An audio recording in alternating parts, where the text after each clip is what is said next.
that I mean, the karma of an individual who will kill somebody because that individual feels they have the right way or the only way, already their mind has made another person them.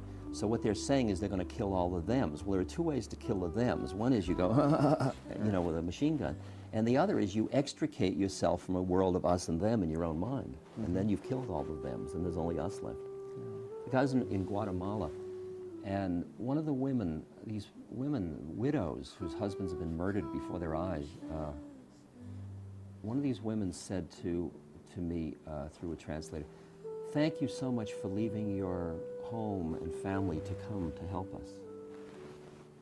And I just opened to it, and I said, "I didn't.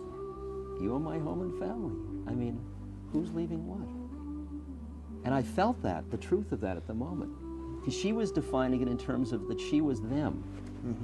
But I didn't see her as them. She was us.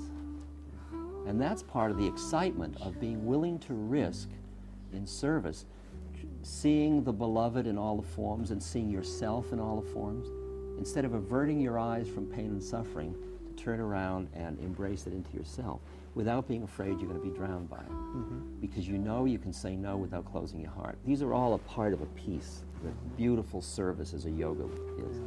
Well, you seem to be, if one carries your position to its logical extreme, it means being willing to look at the grossest, most hellish misery on the planet. All of it. And embrace it. All of it, all of it. You look just directly at, you learn how to keep your heart open in hell.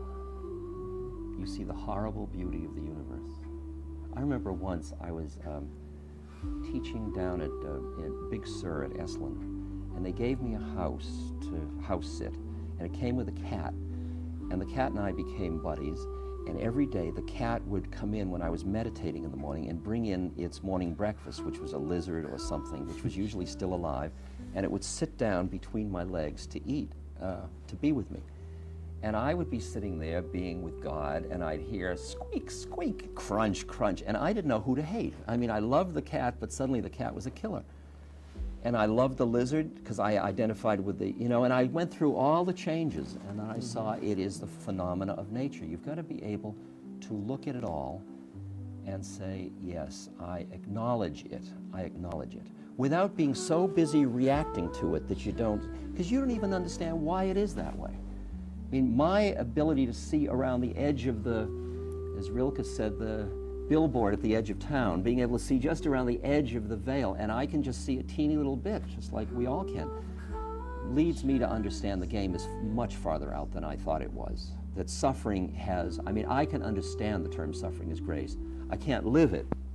I can live it at moments with little sufferings. But I can understand that there is a beautiful unfolding of awareness through suffering. That's what my work with the dying is about.